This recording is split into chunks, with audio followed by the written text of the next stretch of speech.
10 August crops that can feed you into winter from zone 5 and up.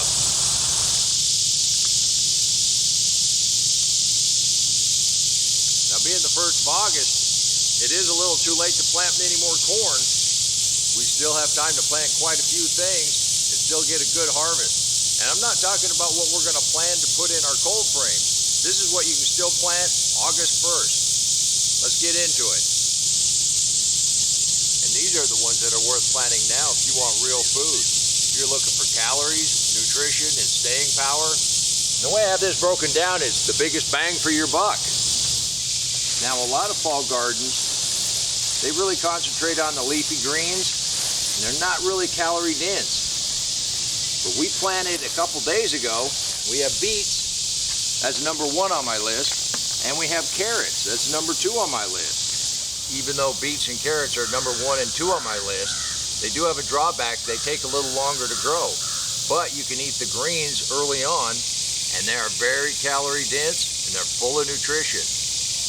Cool thing about beets and carrots is they get sweeter as it gets colder, and they store in the ground, so you can come out here and pick what you need as you need it, and they just get sweeter until that ground freezes solid. So those are number 1 and number 2 on my list.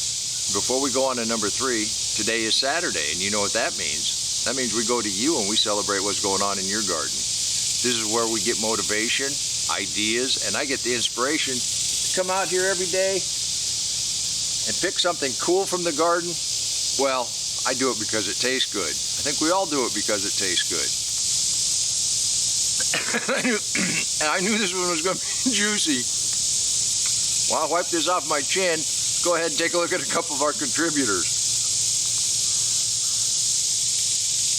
Barbie said she made a novice mistake, planted her cucumbers, thought they didn't germinate, planted round 2, then they all came up.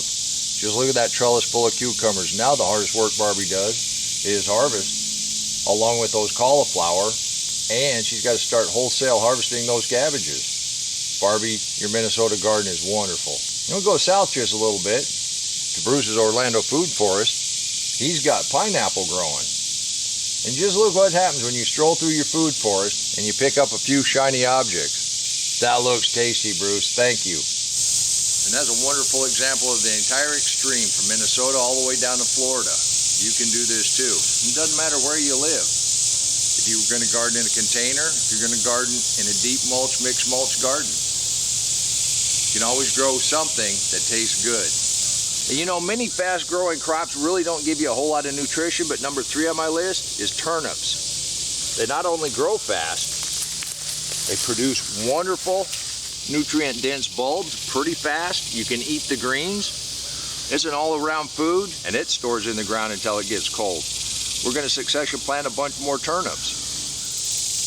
The next on our list is mustard greens. We're going to be planting those along with our turnips. They grow pretty fast, but unlike a lot of summer greens that bolt in this kind of heat, as the August nights start cooling off, it'll start making them sweeter, and they do produce an awful lot of food, and they've got quite a bit of nutrients to them. Now, before we move on to number 5 and 6, let's go ahead and take a look at a couple more of our contributors. Rusty wanted to show us how he started his melon patch and what he's doing to keep them off the ground. He made drain holes with a pitchfork, then he made a hammock out of some screen. That'll keep those melons right up off the ground. That's what I mean, Rusty, this is where we get ideas. Just look at the color that greeted Larry on the way to his morning harvest.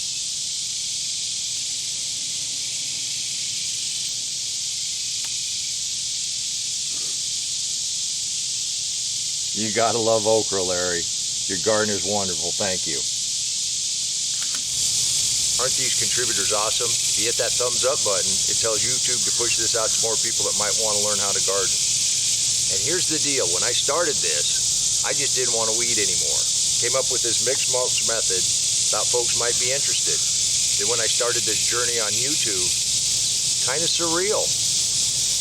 You don't know if they're real people out there, you don't know what to trust, but I'm a real person. The folks that send in pictures are real people. They become internet friends of mine. I invite you to join us, help us celebrate what's going on in your garden. There's no obligation, doesn't cost anything. Just send in a few photos now and again. Let us celebrate what's going on in your garden. Let's go ahead and take a look at the next crops as Lazy Gardener recommends to plant. And where we've already got our beets and our carrots in the ground, and our turnips are next with the mustard greens, what's coming up right behind those, we're going to plant green onions. And we're also going to plant some spinach. You might think it's a little early to plant spinach. We'll plant round 5 of the spinach in the cold frame, but right now they'll germinate very quickly, and the nights will be cooling off, and they shouldn't bolt. We should have some pretty nice spinach. But there again, I'm going to save that one to plant just in a couple days. We got a couple other things we're going to plant right now. I'm just going to keep picking as I see things.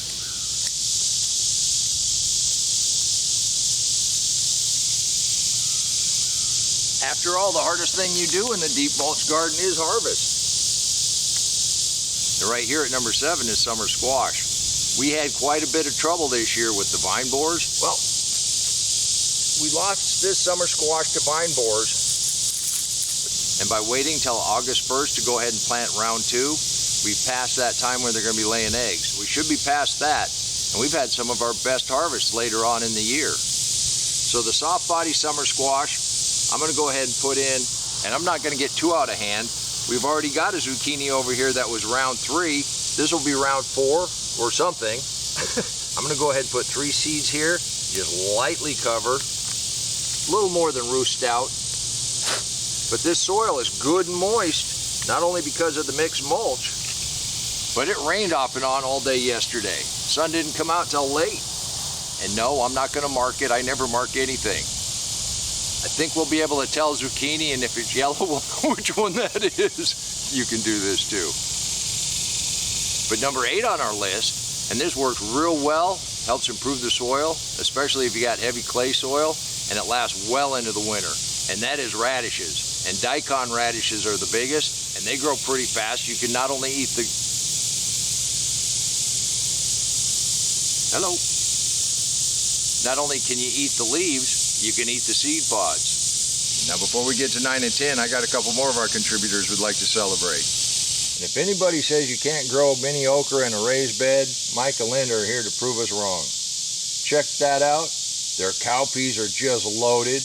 Peanuts are coming along fine along with everything else. Mike, Linda, your East Texas garden, even in August, is looking great. Now Walter's cucumbers and his tomatoes have made it all the way up to the top of his cages. Tomatoes, not doing so well this year. The cucumbers are doing way better than ever. And his peppers are just loaded. I think he's got an idea for some hot sauce. That ought to be a scorcher. Thank you, Walter. Weren't those awesome? Leave a comment down below and let everybody know just how much you appreciate them sharing what's going on in their garden. And if you want to learn more about the deep mulch and why it works, I did write a book explaining all of this. You know, you wouldn't hurt my feelings if you picked up a copy. There is a link in the description below, and it'll be in the pinned comments. Let's go ahead and wrap up my list of the 10 crops that'll feed you in the winter. Now the next one on my list, and a lot of people turn their nose up when you say kale. And yeah, kale can be kind of bitter, especially in the summer months. But if you plant it now, and as it cools off, those sugars rise, and it actually doesn't taste too bad. And it's got a lot of nutrients in it. That's why they touted kale as a superfood. If you have any space, especially in the fall, kale grows really well.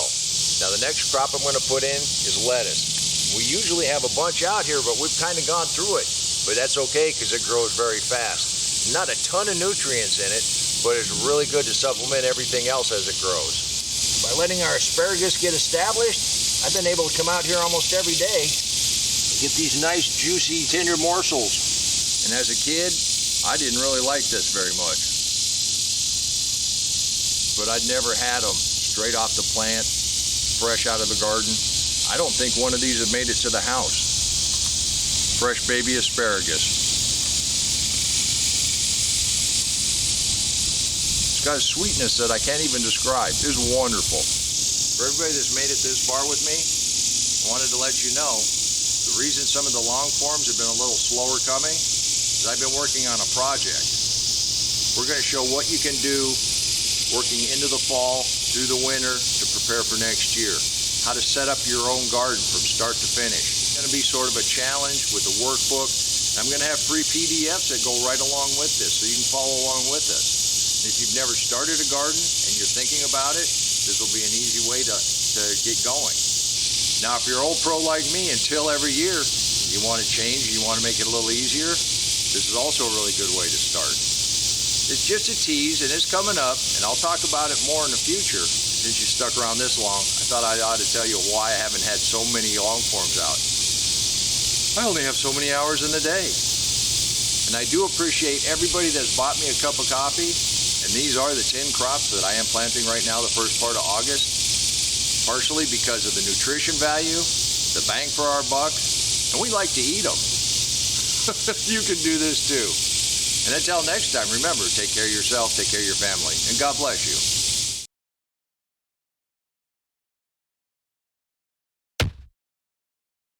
Come on, let's plant. Let's go plant garden.